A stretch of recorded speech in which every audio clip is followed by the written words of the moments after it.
নমস্কার প্রিয় বন্ধুরা, চলে এলাম আজকের নতুন ভিডিও নিয়ে আপনাদের সামনে। আপনারা সবাই কেমন আছেন? আশা করি সবাই অনেক ভালো আছেন। আমি অনেক ভালো আছি।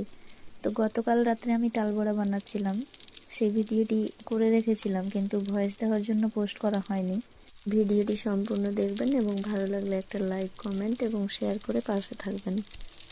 তো তালের বড়া তৈরির জন্য পাকা তাল, চালের গুঁড়ো, ময়দা, চিনি এবং ভাজার জন্য তেল প্রয়োজন। কেউ কেউ তালের বড়ার মধ্যে নারকেল কুচি বা সুজি যোগ করেন, যা স্বাদ আরও বাড়িয়ে দেয়। তালের বড়া ভাজার সময় খেয়াল রাখতে হবে যাতে বাইরে মুচমুচে এবং ভেতরে নরম থাকে। এর জন্য প্রথমে আঁচ বেশি রেখে তেল গরম করে তারপর আঁচ কমিয়ে বড়া ভাজতে হবে।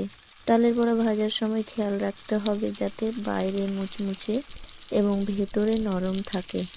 এর জন্য প্রথমে আঁচ বেশি রেখে তেল গরম করে তারপর আঁচ কমিয়ে বড়া ভাজতে হবে।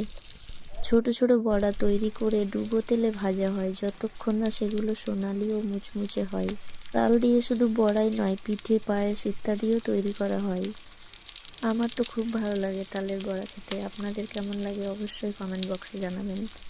তাল থেকে অনেক জিনিসই তৈরি হয়, কিন্তু আমি সেগুলো খাইনি, তালের বড়াটাই খেয়েছি। আমার ভীষণ ভালো লাগে খেতে এবং কত সুন্দর সুন্দর তৈরি হয়েছে দেখতে। মিষ্টি তৈরি যেভাবে হয় সেম সেরকম মনে হচ্ছে, তাই না বন্ধুরা? আমার তো খুব ভালো লাগছে দেখতে।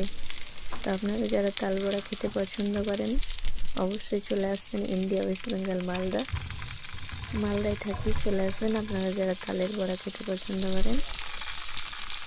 আপনারা যারা এতক্ষণ মন দিয়ে ভিডিওটি দেখলেন তাদেরকে অসংখ্য অসংখ্য ধন্যবাদ এবং অনেক অনেক ভালোবাসা থাকবে সবার জন্য। সবাই ভালো থাকবেন, সুস্থ থাকবেন। ধন্যবাদ সকলকে। টাটা।